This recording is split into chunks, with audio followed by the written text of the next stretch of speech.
ఒకే ఒక ప్రశ్న అడుగుతాను గుండెల మీద చేసుకొని హానెస్ట్‌గా చెప్పండి. మీరే రేవంత్ రెడ్డి ప్రభుత్వం అయితే తెలంగాణలో ఒక సభ పెట్టాలనుకుంటున్న పవన్ కళ్యాణ్‌కి పర్మిషన్ ఇస్తాను, పర్మిషన్ ఇవ్వరు. ఖచ్చితంగా పర్మిషన్ ఇస్తాను, అస్సలు పర్మిషన్ ఇవ్వను. ఈ రెండిట్లో ఒకే ఒక్కటి కామెంట్ చేయండి. ఇంకేం అడగట్లే మిమ్మల్ని. తెలంగాణ ఆవిర్భావ దినోత్సవం సందర్భంగా జనసేన పార్టీ ఆధ్వర్యంలో పవన్ కళ్యాణ్ నవనిర్మాణ సభ పెట్టాలని చూస్తూ ఉండడం ఇప్పుడు పెద్ద దుమారమే రేపుతోంది. ఆంధ్రప్రదేశ్‌లో ఉప ముఖ్యమంత్రిగా ఉన్న పవన్ కళ్యాణ్‌కి తెలంగాణలో సభలు పెట్టాల్సిన అవసరం ఏమొచ్చిందంటూ ఇక్కడ రాజకీయ వర్గాల నుంచి తీవ్ర వ్యతిరేకత వ్యక్తమవుతోంది. తెలంగాణ ఉద్యమ సమయం నుంచి ఇప్పటి వరకు ఎన్నో కీలక పరిణామాలు చూసినటువంటి ఇక్కడ మేధావులు ఈ నిర్ణయాన్ని తీవ్రంగా తప్పుపడుతున్నారు.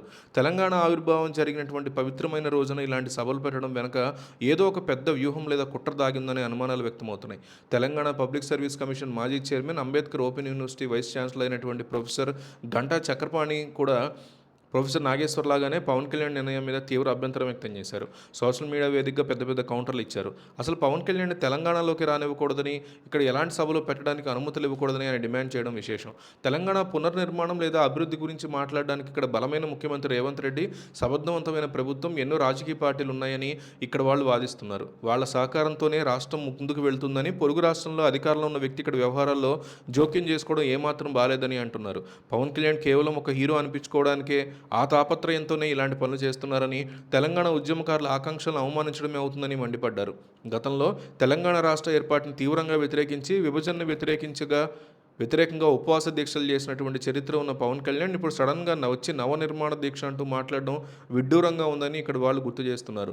ఇలాంటి సభల వల్ల రాష్ట్రంలో అనవసరమైనటువంటి గొడవలు జరిగి శాంతి భద్రతల సమస్యలు తలెత్తే అవకాశం ఉందని ఆందోళన చెందుతున్నారు. అందుకే ముఖ్యమంత్రి రేవంత్ రెడ్డి వెంటనే జోక్యం చేసుకుని ఈ సభకి పర్మిషన్ క్యాన్సిల్ చేయాలని కోరుతున్నారు. ఆంధ్రప్రదేశ్ రాజకీయాల్లో పవన్ కళ్యాణ్ మాట్లాడే భాష, అక్కడ ప్రత్యర్థుల మీద చేసే వ్యాఖ్యలు వేరుగా ఉండొచ్చు, కానీ తెలంగాణ సమాజం అంత తేలిగ్గా ఊరుకోదని ఇక్కడ మేధావులు హెచ్చరిస్తున్నారు.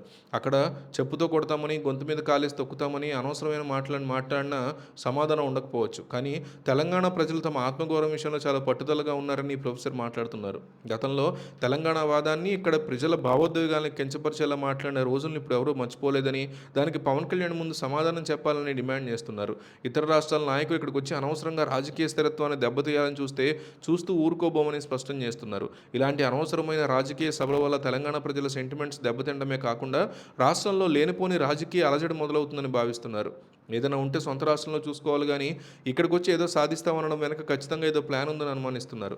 పవన్ కళ్యాణ్ రాకని తెలంగాణ సమాజం మరియు ఇక్కడ ఇంటలెక్చువల్స్ ఇంత తీవ్రంగా అభ్యంతరం పెట్టడాన్ని బట్టి చూస్తే అతని మీద ఇక్కడ ఎంతటి వ్యతిరేకత ఉందో స్పష్టమవుతోందని ఆయన సపోర్టర్స్ అంటున్నారు.